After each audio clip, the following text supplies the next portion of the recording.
लोग जो है कोलाइडल सॉल्यूशन के बारे में पढ़ रहे थे। तो लास्ट वीडियो लेक्चर में हम जो है कोलाइड्स के बारे में डिस्कस किए। इस बार जो है उसका क्लासिफिकेशन के बारे में डिस्कस करेंगे, ठीक है। तो आज जो डिस्कस कर रहे हैं तो क्लासिफिकेशन तो हम लोग डिस्कस किए थे लास्ट डे भी, जो क्लास 9 में भी आप लोग पढ़ चुके हैं, उसी को फिर से वापस डिस्कस किए थे क्योंकि वो फिर से सिलेबस में है। आज जो है दूसरा क्लासिफिकेशन हम लोग डिस्कस करेंगे। So now the classification of colloids.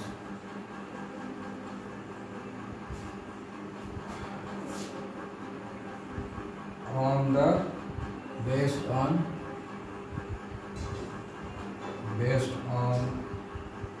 nature of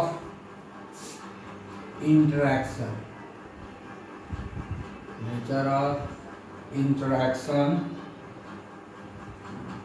between dispersed phase and dispersion medium, ठीक है। डिस्पर्स फेज और डिस्पर्सन मीडियम में किस तरह का इंटरेक्शन होता है ना, उसके आधार पर कोलाइड्स कितने तरह का होता है, तो उस आधार पे देखेंगे तो कोलाइड्स दो तरह का होता है, ठीक है। एक होता है लायोफिलिक, और हाइड्रोफिलिक सॉल्ट। दूसरा होता है लायोफोबिक और हाइड्रोफोबिक सॉल्ट। ये दो तरह का जो है होता है, लायोफिलिक एंड हाइड्रोफोबिक, ठीक है। लायोफिलिक और हाइड्रोफिलिक का मतलब होता है लिक्विड लविंग, है ना।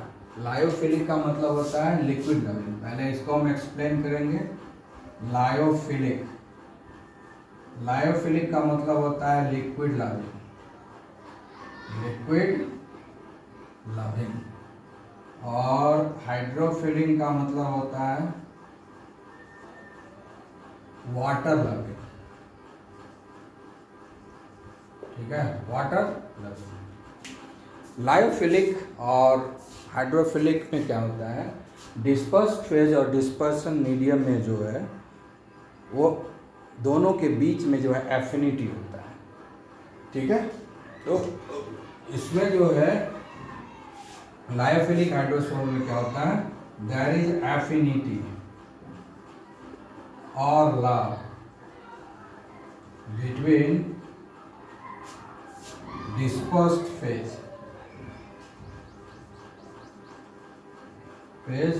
and dispersion medium,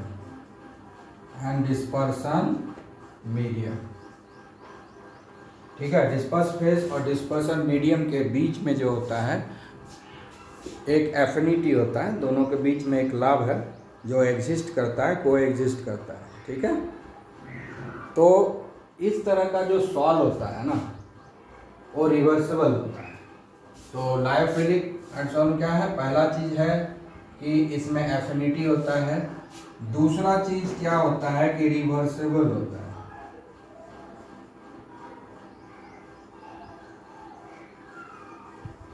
reversible in nature का मतलब क्या होता है कि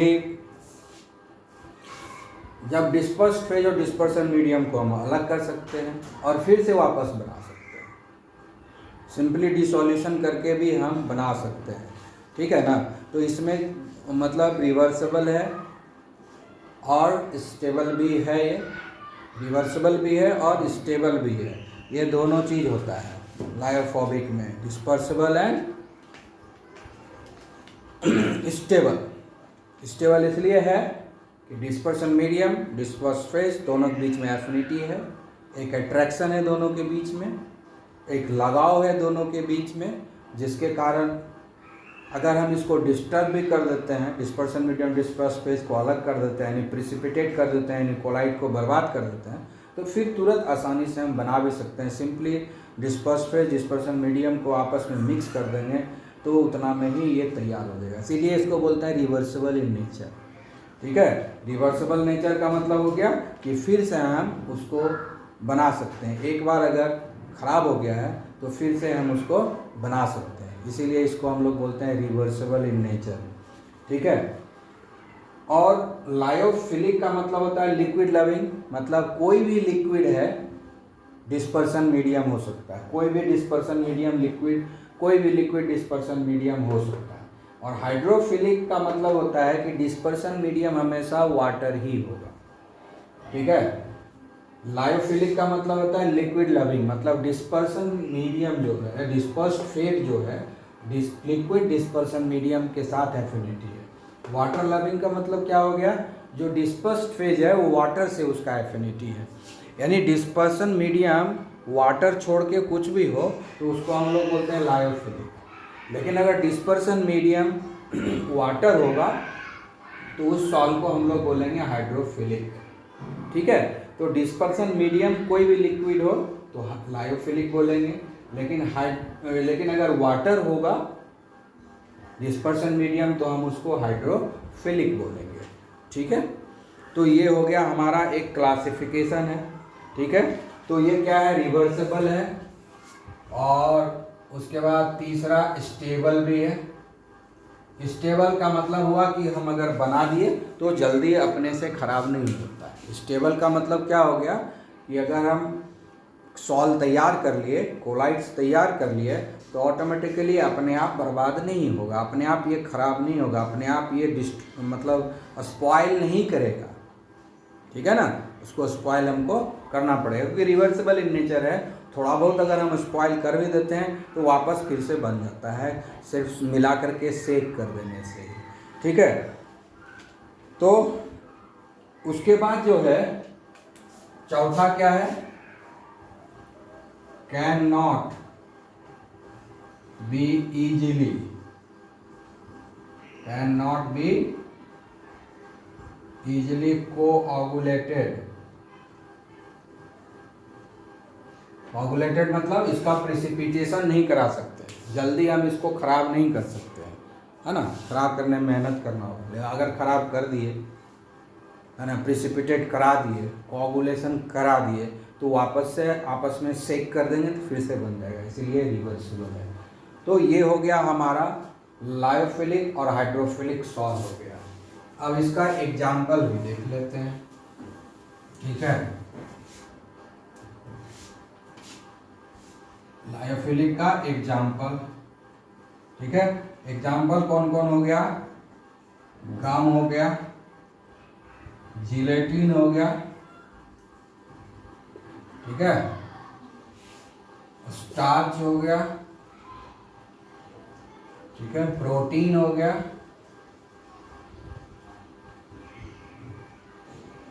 एंड रबर। ठीक है, और भी है, इतना एग्जाम्पल होगा, है ना। ये सब में क्या है कि डिस्पर्स फेज और डिस्पर्सन मीडियम में बहुत एफिनिटी होता है, और ये सब कोलाइड को अगर हम एक बार डिस्टर्ब कर दिए तो हम वापस फिर से बना भी सकते हैं आसानी से, सिर्फ आपस में मिक्सिंग करके। तो रिवर्सिबल इन नेचर है। पहले तो डिस्टर्ब जल्दी होता नहीं, अगर डिस्टर्ब हो गया तो वापस हम इसको बना सकते हैं, तो रिवर्सिबल इन नेचर है। तो these are the example of lyophilic salt. ठीक है, और हाइड्रोफिलिक सॉल्ट ये हम लोग अब पढ़ लिए। अब हम लोग पढ़ेंगे लायोफोबिक और हाइड्रोफोबिक सॉल्ट। ठीक है, तो जस्ट उसका उल्टा है, इसमें डिस्पर्स्ड फेज और डिस्पर्सन मीडियम के बीच में कोई एफिनिटी नहीं है, नो एफिनिटी। पहला चीज क्या हो गया, no affinity, no affinity between dispersed phase and dispersion medium.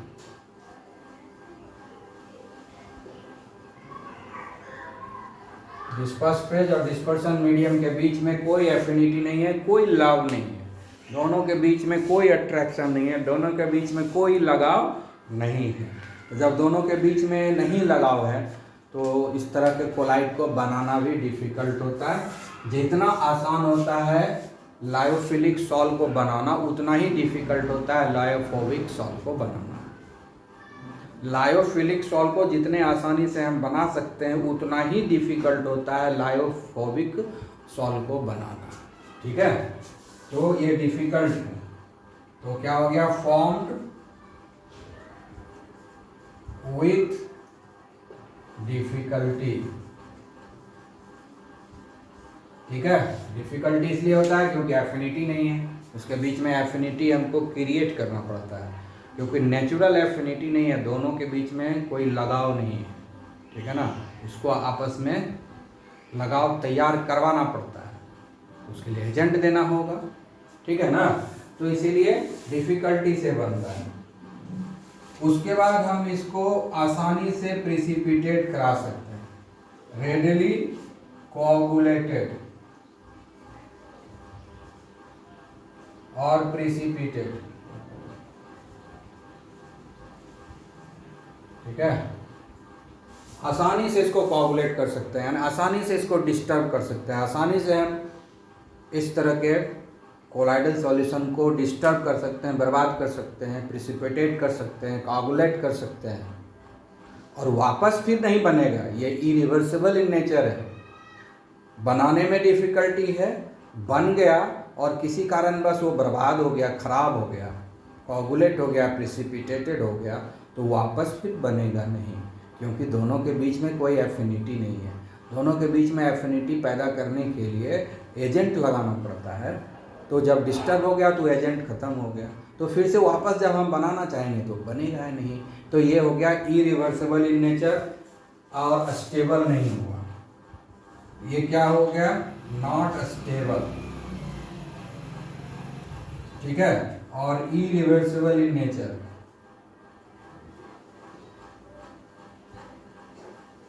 Irreversible in nature. ठीक है,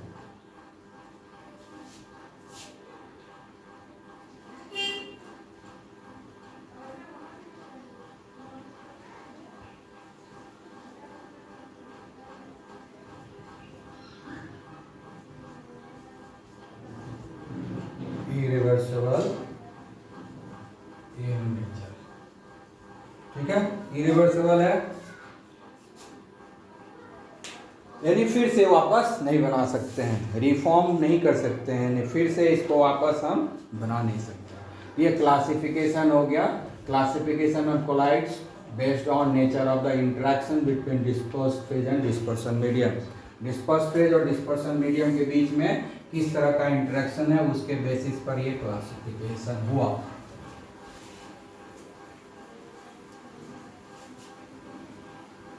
अब हम लोग दूसरा क्लासिफिकेशन पढ़ेंगे।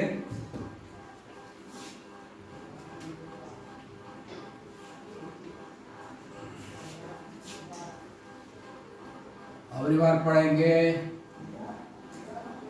Classification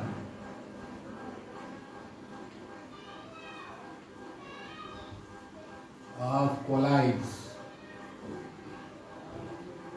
on type of particles, type of particles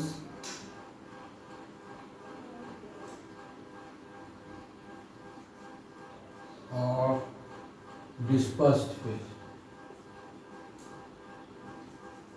dispersed phase का पार्टिकल कैसा है उसके ऊपर क्लासिफिकेशन करेंगे।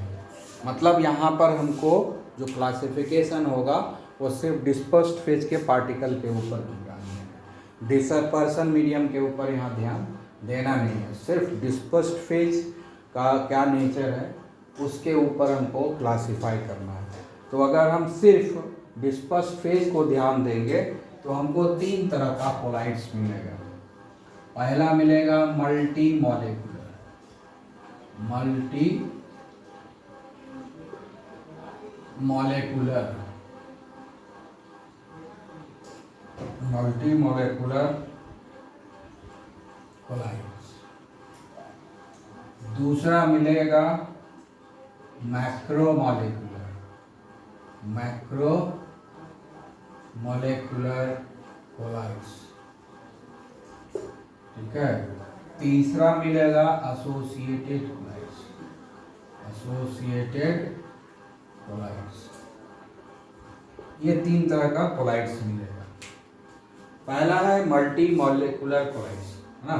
सबसे पहला है मल्टी मॉलिक्यूलर कोलाइड्स, तो सबसे पहले हम उसी को पढ़ेंगे, ठीक है।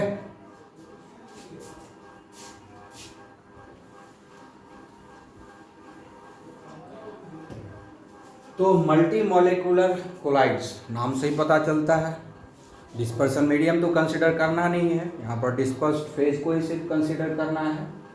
तो मल्टी मॉलिक्यूलर नाम से ही पता चल रहा है कि इसमें एक मॉलिक्यूल नहीं होगा, एक से ज़्यादा मॉलिक्यूल होना चाहिए।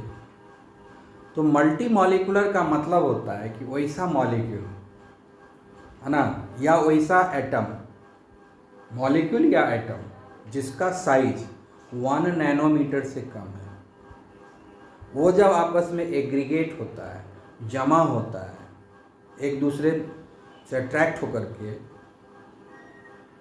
नया मॉलिक्यूल्स बनाता है, एक जो एग्रीगेट बनता है, अगर उसका साइज 1 नैनोमीटर टू 100 नैनोमीटर के बीच में आ जाए तो ये कहलाता है मल्टी मॉलिक्यूलर कोलाइड्स, ठीक है, ठीक है। एटम्स और मॉलिक्यूल्स,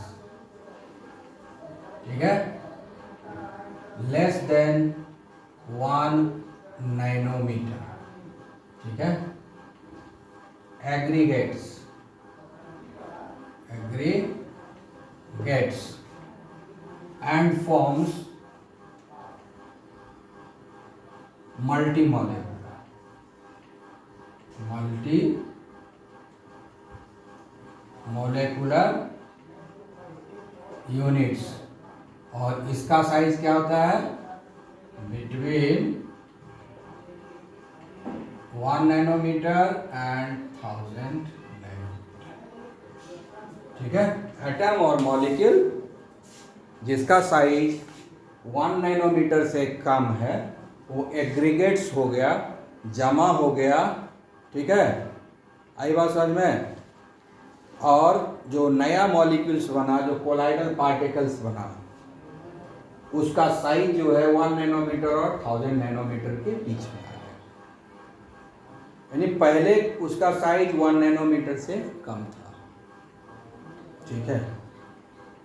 और ये सब ऐसा मल्टी मॉलिक्यूलर है, ये कभी सॉल्यूशन नहीं बनाता है, ये हमेशा कोलाइड्स ही बनाता है या सस्पेंशन बनाता है, ठीक है, सॉल्यूशन नहीं बनाता है, ठीक है। ये जो मल्टी मॉलिक्यूलर है जिसका एटॉमिक साइज या मॉलिक्यूलर साइज 1 नैनोमीटर से कम है, इंडिविजुअल एटम और इंडिविजुअल मॉलिक्यूल का जो साइज है वो 1 नैनोमीटर से कम है, यानी उसका डायमीटर कम है, ठीक है ना, डायमीटर जो है कम है, 1 नैनोमीटर मतलब डायमीटर लिख देते हैं, नहीं तो तुम लोग रेडियस समझ लोगे। Diameter of atom and molecules जो है 1 नैनोमीटर से कम हो गया। अब यहाँ पर जो डायमीटर हो गया, diameter of multi molecular units, उसका जो डायमीटर है अब 1 नैनोमीटर और 1000 नैनोमीटर के बीच में आ गया।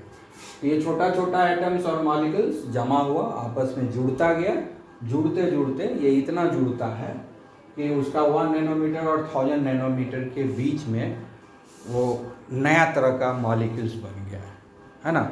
और ये मॉलिक्यूल्स आपस में चिपका हुआ है, इसको हम मल्टी मॉलिक्यूलर बोलेंगे, ठीक है। और साइज चूँकि 1 नैनोमीटर और 1000 नैनोमीटर के बीच में आ गया, इसलिए इसको हम लोग बोलेंगे multi molecular.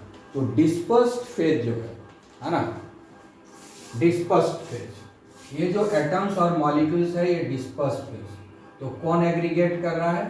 Dispersed phase. Aggregates कौन कर रहा है? Dispersed phase. Dispersed phase aggregates together, ठीक है, टू फॉर्म द मल्टीमॉलिक्यूलर यूनिट्स। ठीक है, तो अब इसका एग्जांपल देते हैं।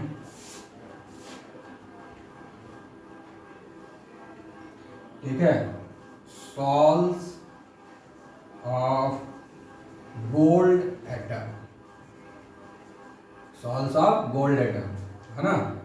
दूसरा एग्जांपल हो गया souls of sulphur atom, S8 molecules. तो दो एग्जांपल हो गया। गोल्ड एटम जो होता है वो तो किसी में घुलता नहीं है, तो सस्पेंशन ही बनाता है। गोल्ड तो किसी में घुलता नहीं है, तो वो सस्पेंशन ही बनाता है। तो गोल्ड का जो इंडिविजुअल एटम होता है, गोल्ड का इंडिविजुअल एटम का जो साइज होता है वो 1 नैनोमीटर से कम होता है। ठीक है ना। तो पर्टिकुलर मेथड है जिसके हिसाब से इस गोल्ड एटम को पानी में हम लोग डिस्पर्स करते हैं। पानी में हम लोग इसको डिस्पर्स करते हैं, पानी में ही, वाटर में ही डिस्पर्स करते हैं। कॉन्सेंट्रेशन बढ़ाते हैं, डिस्पर्स करते जाते हैं।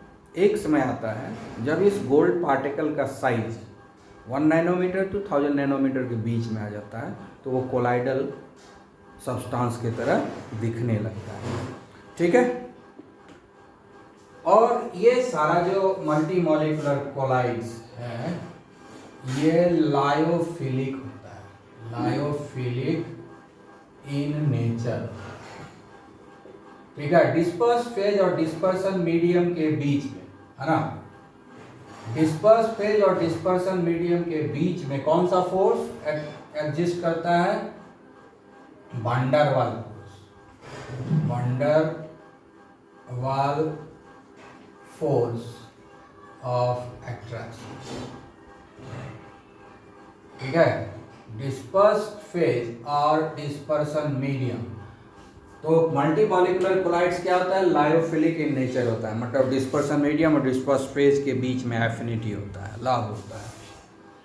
और डिस्पर्स फेज और डिस्पर्सन मीडियम के बीच में जो फोर्स ऑफ अट्रैक्शन एग्जिस्ट करता है वो वैन डर वाल फोर्स ऑफ अट्रैक्शन होता है। ठीक है, जिसके बारे में पढ़ाया जा चुका है। ठीक है, आई बात समझ में? तो ये है एग्जाम्पल हो गया, ये भी हो गया। ये हुआ मल्टी मॉलिक्यूलर कोलाइड्स, नाम से ही पता चल जाता है। अब दूसरा लेते हैं मैक्रो मॉलिक्यूलर कोलाइड्स।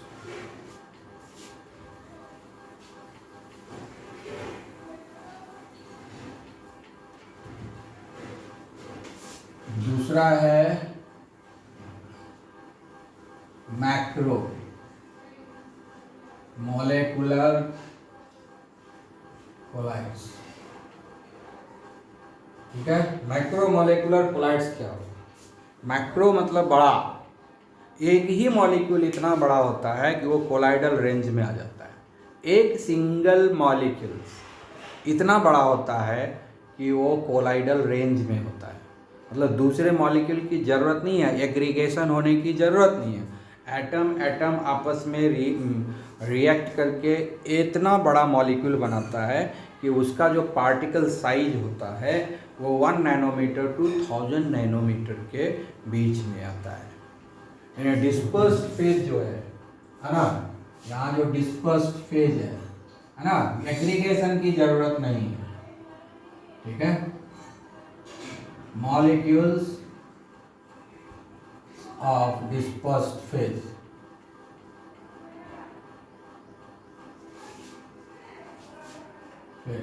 ठीक है, diameter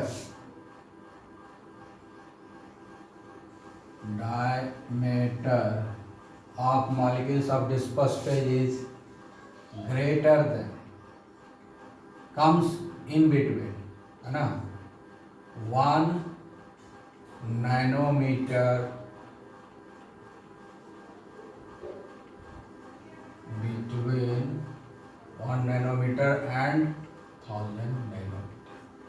इसका जो सिंगल मॉलिक्यूल डायमीटर ऑफ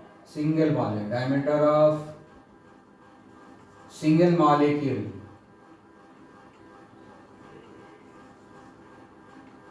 ठीक है, सिंगल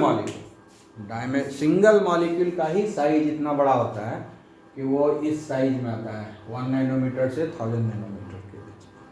तो इसको हम लोग बोलते हैं मैक्रोमॉलिक्यूलर। जितना भी बायोलॉजिकल मॉलिक्यूल्स है ना, बायोमॉलिक्यूल्स जिसको बोलते हो, प्रोटीन, फैट्स, कार्बोहाइड्रेट्स, ये सब मैक्रोमॉलिक्यूलर है। स्टार्च, सेलुलोज, एंजाइम, जिलेटिन, ये सब क्या है? मैक्रोमॉलिक्यूल्स है। ये हमारे बॉडी में रहता है, प्लांट बॉडी में रहता है और कोलाइडल फॉर्म में रहता है। हमारे बॉडी में ये सब कोलाइडल फॉर्म में रहता है क्योंकि ये मैक्रोमॉलिक्यूल्स है। सिंगल मॉलिक्यूल्स का साइज जो है 1 नैनोमीटर और 1000 नैनोमीटर के बीच में होता है। इसलिए यहाँ पर डिस्पर्स्ड फेज को एग्रीगेट होने की ज़रूरत नहीं है। अकेला single particles of dispersed phase colloidal range में आ रहा है, इसलिए सिर्फ मिक्सिंग कर देना है, कोलाइडल सॉल्यूशन हमारा तैयार हो जाता है। और जितना भी बायोमॉलिक्यूल्स है सारे कोलाइडल इन नेचर होता है, ठीक है। तो हम जो है नेचुरल कोलाइड्स का एग्जांपल देते हैं, ठीक है, नेचुरल कोलाइड्स, ठीक है, और बहुत ही स्टेबल होता है। नेचुरल कोलाइड्स है, बहुत ही स्टेबल होता है। तो एग्जाम्पल क्या हो गया? स्टार्च, सेलुलोज, प्रोटीन, ठीक है, एंजाइम्स, जिलेटिन, ठीक है, एक्सेट्रा। ये होगा नेचुरल, है ना। सिंगल पार्टिकल जो है बहुत ही बड़ा होता है। और जो है इसमें जो है सिंथेटिक भी आता है। अब तो मैक्रो मॉलिकुलर कोलाइड जो है सिंथेटिक भी आ गए, जो फाइबर है, प्लास्टिक है, वो सब मैक्रो मॉलिकुलर ही है।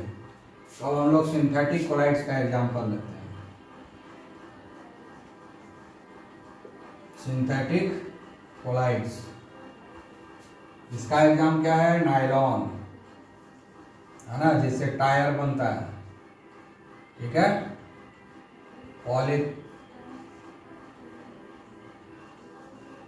पॉलीथीन, ठीक है, plastics and polystyrene.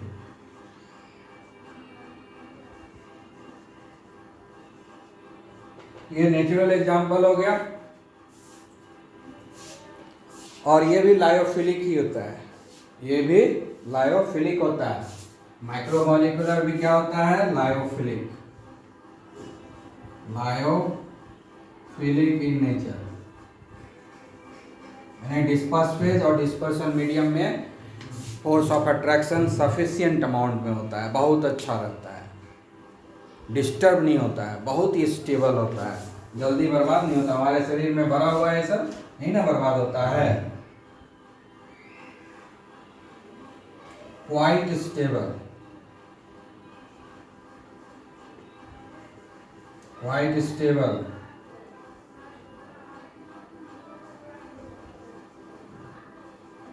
Resemble true solution. यानी इसको देख के लोग ये कहेगा कि कोलाइड है ही नहीं, ये तो ट्रू सॉल्यूशन है। हमारे बॉडी के अंदर जितना भी बॉडी फ्लूइड्स है, देखने में कैसा लगता है कि एकदम ट्रू सॉल्यूशन है, कभी नहीं लगता है कि कोलाइड है तो कोलाइड इन नेचर। लेकिन कभी भी देखने में हमारे बॉडी फ्लूइड्स में, प्लांट के बॉडी फ्लूइड्स, कभी लगता नहीं है कि ये जो है कोलाइड्स होगा, लगता है जैसे ये ट्रू सॉल्यूशन है। इतना ज़्यादा ये स्टेबल होता है, ठीक है ना, इतना ज़्यादा ये स्टेबल होता है। कंडीशन मेंटेन रहता है तो हमेशा के लिए स्टेबल रहता है, क्योंकि अगर स्टेबल नहीं रहता तो हम लोग जिंदा भी नहीं रहते। कोलाइड्स स्टेबल रहता है, सुरक्षित, तब ना हम जिंदा हैं। कोलाइड्स बर्बाद हो जाएगा तो हम मर जाएंगे, क्योंकि हमारा बॉडी पूरा बना हुआ ही है, जो बॉडी फ्लूइड्स है हमारा वो सारा कोलाइड्स है। बॉडी फ्लूइड्स जो है वो सारा कोलाइड्स है। प्लांट का भी बॉडी फ्लूइड्स जो है वो भी कोलाइड्स है, और कोलाइड डिस्टर्ब हो जाएगा तो हम डिस्टर्ब हो जाएंगे। ठीक है, तो बहुत ही स्टेबल होता है, क्वाइट स्टेबल है। तो सिंथेटिक कोलाइड जो नायलॉन, पॉलीथीन, प्लास्टिक, पॉलीस्टीरीन देखते ही हो, जल्दी ख़राब होता नहीं है। ये सब सिंथेटिक है, ख़राब होता नहीं है। इससे टायर बनता है। पॉलीथीन है हमारे पास, जल्दी बर्बाद नहीं होता है। प्लास्टिक भी हमारे पास है, वो ख़राब नहीं होता है। पॉलीस्टीरीन का कपड़ा होता है ना, सीट का कवर वगैरह बनता है पॉलीस्टीरीन का। नायलॉन से टायर बनता है, और ये सीट कवर वगैरह बनता है पॉलीस्टीरीन से। वो तो जल्दी ख़राब नहीं होता है, बहुत ही स्टेबल होता है। तो ये हो गया हमारा मैक्रोमोलिकुलर कोलाइड्स, जो कि लायोफिलिक है। लायोफिलिक लायोफिलिक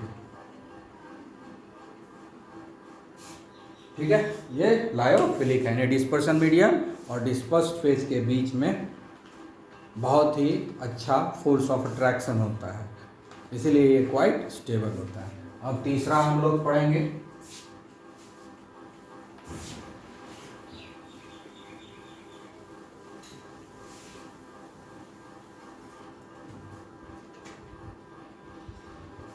तीसरा है एसोसिएटेड कोलाइड्स। एसोसिएटेड कोलाइड्स, ठीक है। एसोसिएटेड कोलाइड्स है, हो सकता है तुमको कन्फ्यूजन हो मल्टीमोलेकुलर कोलाइड से भी और एसोसिएटेड कोलाइड्स में, लेकिन कंफ्यूज नहीं होना है। मल्टीमोलेकुलर कोलाइड्स जो बनता है उसमें जो पार्टिकल है ना, वो कभी सॉल्यूशन नहीं बनाता है, वो कभी भी ट्रू सॉल्यूशन नहीं बनाता है। वो जब भी बनाएगा तो कोलाइड्स ही बनाएगा, वो कभी भी ट्रू सॉल्यूशन नहीं बनाता है। चाहे लो कॉन्सेंट्रेशन हो, चाहे हाई कॉन्सेंट्रेशन हो डिस्पर्स्ड फेज का, डिस्पर्स्ड फेज का लो कॉन्सेंट्रेशन हो चाहे हाई कॉन्सेंट्रेशन हो, दोनों किसी भी केस में वो ट्रू सॉल्यूशन नहीं बनाता है। वो लो रहे चाहे हाई कॉन्सेंट्रेशन रहे, वो हमेशा एग्रीगेट करके कोलाइडल रेंज में ही आता है। जबकि एसोसिएटेड कोलाइड्स में थोड़ा सा डिफरेंस है। इसमें जो डिस्पर्स्ड फेज है, लो कॉन्सेंट्रेशन रहेगा तो वो ट्रू सॉल्यूशन बनाएगा। जब हाई कॉन्सेंट्रेशन होगा तभी वो कोलाइडल पार्टिकल बनाता है, यानी तब जाकर एग्रीगेशन होता है हाई कॉन्सेंट्रेशन पर। लो कॉन्सेंट्रेशन पर वो ट्रू सॉल्यूशन बनाता है, और हाई कॉन्सेंट्रेशन पर वो एग्रीगेट होकर के आपस में डिस्पर्स्ड फेज एग्रीगेट होकर के कोलाइडल रेंज में आ जाता है, और तब वो हो जाता है एसोसिएटेड कोलाइड्स। इसलिए नेम डिफरेंट है। वहाँ पर मल्टी मॉलिकुलर कोलाइड्स है, ये भी तो बहुत सारा मॉलिक्यूल आपस में जुड़ा, इसका भी हम मल्टी मॉलिकुलर बोल सकते हैं, लेकिन नहीं बोलेंगे, ये थोड़ा डिफरेंस है। मल्टी मॉलिकुलर कोलाइड्स में जो डिस्पर्स्ड फेज होता है, कितना भी कॉन्सेंट्रेशन हो, लो कॉन्सेंट्रेशन हो, अल्ट्रा लो हो, चाहे हाई कॉन्सेंट्रेशन हो, मॉडरेट चाहे कॉन्सेंट्रेशन किसी भी तरह का हो, लेकिन वो कभी भी ट्रू सॉल्यूशन नहीं बनाएगा। डायरेक्टली वो बनाएगा कोलाइडल सॉल्यूशन छोड़ के दूसरा कोई सॉल्यूशन वो बनाता नहीं है। ट्रू सॉल्यूशन किसी भी कीमत पर नहीं बनता है। जबकि एसोसिएटेड कोलाइड का केस ये है कि इसमें जो डिस्पर्स्ड फेज होता है, अगर लोअर कॉन्सेंट्रेशन है तो ये ट्रू सॉल्यूशन बनाएगा। समझते ही होगे ट्रू सॉल्यूशन क्या है, ठीक है। जैसे चीनी पानी को आपस में मिलाते हैं तो ट्रू सॉल्यूशन होता है ना, हाँ, नमक और पानी को मिलाते हैं तो ट्रू सॉल्यूशन होता है कि नहीं। तो पहले तो ये ट्रू सॉल्यूशन बनाएगा, लेकिन कॉन्सेंट्रेशन बढ़ाते जाएंगे, एक पर्टिकुलर कॉन्सेंट्रेशन आएगा, उस कॉन्सेंट्रेशन पर ये आपस में एग्रीगेट हो जाएगा, और एग्रीगेट होने के बाद इसका जो है साइज बढ़ जाएगा, 1 नैनोमीटर टू 100 नैनोमीटर के बीच में आ जाएगा, और उस समय ये एसोसिएटेड कोलाइड्स तैयार हो जाएगा, ठीक है। तो एसोसिएटेड कोलाइड्स में क्या है, at low concentration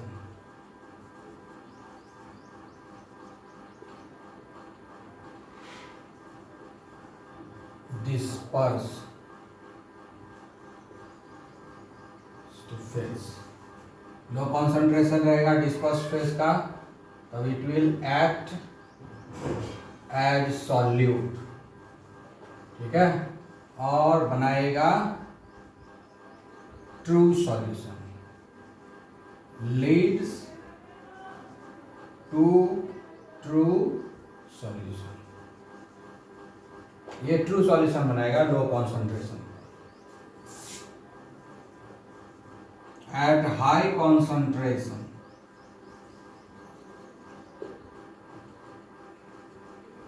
of dispersed phase,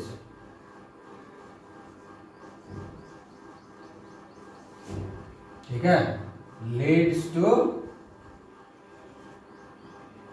collides. तो इसीलिए इसको हम लोग बोलते हैं एसोसिएटेड मॉलिक्यूल्स, एसोसिएटेड मॉलिक्यूल्स। और जब हाई कॉन्सेंट्रेशन पर ये कोलाइड्स बन गया, अगर इसको डाइल्यूट कर देंगे तो फिर से true solution on dilution again it becomes true solution, ठीक है। हाई कॉन्सेंट्रेशन पर ये क्या बन जाएगा, कोलाइड बन जाएगा, यानी इसका जो साइज है वो आ जाएगा 1 नैनोमीटर टू 1000 नैनोमीटर के बीच में। लेकिन अगर उसमें हम डिस्पर्सन मीडियम एक्स्ट्रा ऐड कर दें, डाइल्यूट करने का मतलब क्या होगा, डिस्पर्सन मीडियम ऐड कर देंगे। एक्स्ट्रा डिस्पर्सन मीडियम जब हम ऐड कर देंगे तो ये फिर से ट्रू सॉल्यूशन बन जाएगा। तो ये भी क्वाइट स्टेबल ही है, ठीक है ना।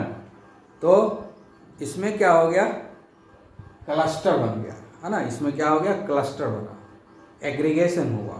कब, एक पर्टिकुलर कॉन्सेंट्रेशन आने के बाद, उसके नीचे ये ट्रू सॉल्यूशन है।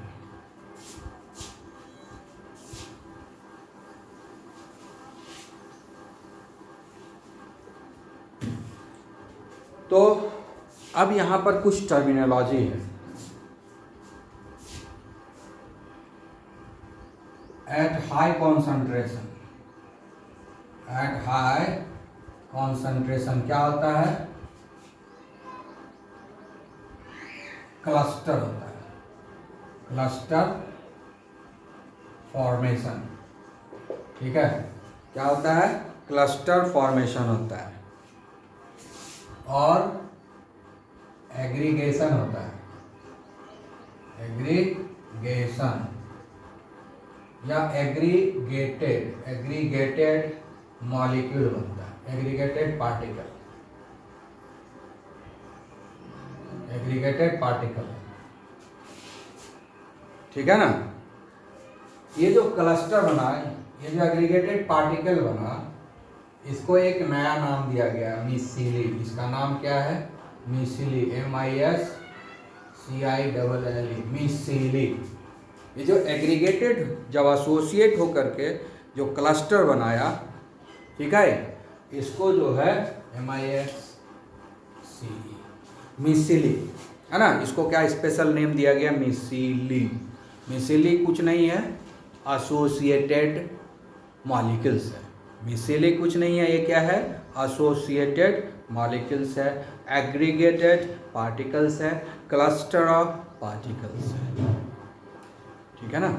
तो इसको हम लोग बोलते हैं मिसिली, ठीक है। अब कुछ टर्मिनोलॉजी है।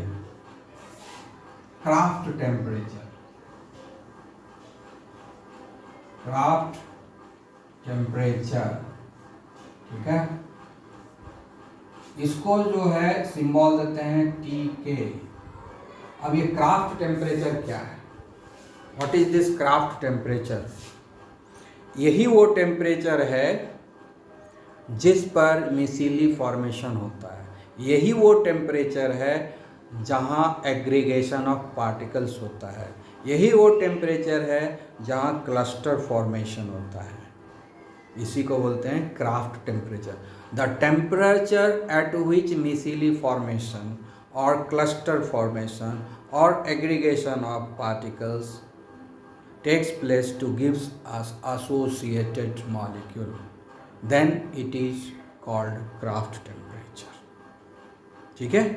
तो क्राफ्ट टेम्परेचर समझ गए, है ना।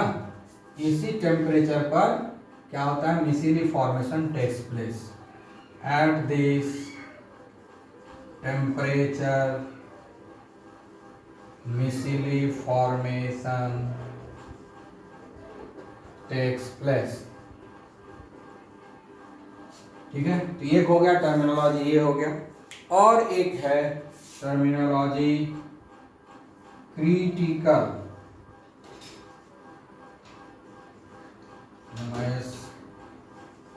मिसिली कॉन्सेंट्रेशन। ठीक है, इसी को शॉर्ट में हम लोग बोलते हैं CMC। अब ये क्या है, क्रिटिकल मिसिली कॉन्सेंट्रेशन। ये मिनिमम कॉन्सेंट्रेशन है डिस्पर्स्ड फेज का जब क्लस्टर होता है। ठीक है ना, particular concentration where the micelle takes place। ठीक है, it is a particular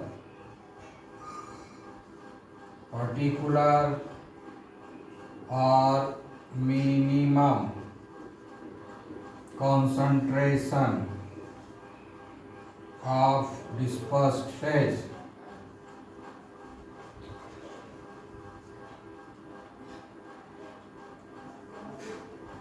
where micelle formation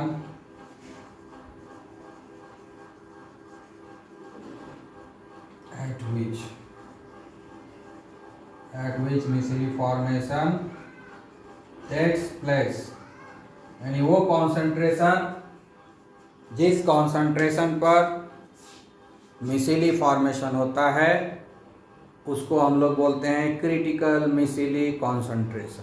तो दो टर्मिनोलॉजी आया, यानी एसोसिएटेड कोलाइड्स तभी मिलेगा जब वो क्राफ्ट टेम्परेचर और CMC दोनों फुलफिल होगा।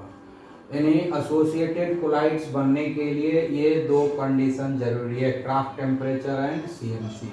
अगर क्राफ्ट टेम्परेचर और CMC नहीं है तो एसोसिएटेड कोलाइड्स नहीं मिलेगा।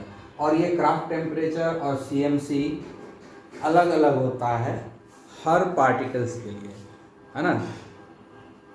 सारे पार्टिकल्स के लिए CMC और TK क्राफ्ट टेम्परेचर और क्रिटिकल मिसिली कॉन्सेंट्रेशन सारे पार्टिकल्स के लिए अलग अलग होता है। तो ये डिपेंड करता है नेचर ऑफ पार्टिकल्स के ऊपर। तो सारे मॉलिक्यूल्स के लिए सेम नहीं होता है, अलग अलग मॉलिक्यूल्स के लिए अलग अलग होता है critical micelle concentration and Krafft temperature.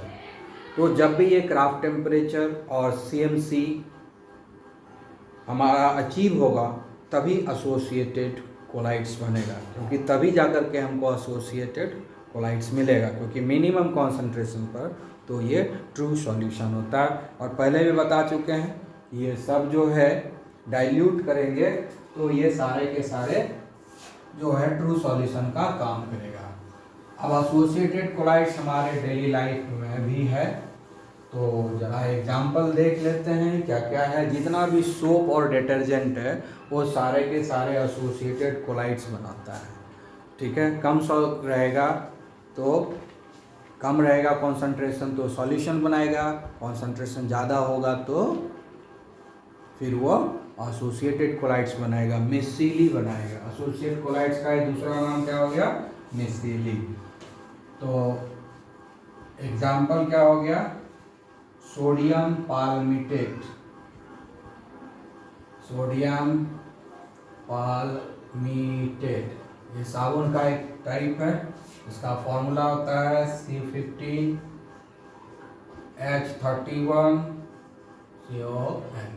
ठीक है, दूसरा है settle tri methyl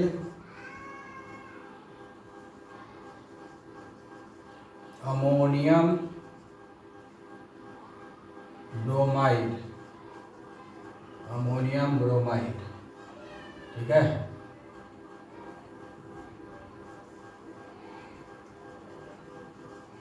ammonium bromide, इसका फॉर्मूला होता है CH3CH2 whole 15 CH3 N plus या ये फॉर्मूला हो गया सेटल ट्राइमिथाइल अमोनियम ब्रोमाइड। ये जनरली शैम्पू बनता है, ठीक है ना। इससे हमारा नहाने वाला साबुन बनता है और इससे जो है शैम्पू बनता है, ठीक है। और एक है सोडियम लॉरियल सल्फेट, इससे डिटर्जेंट बनता है, ठीक है। तीनों ग्रुप का एक एक एग्जाम्पल दे दिए।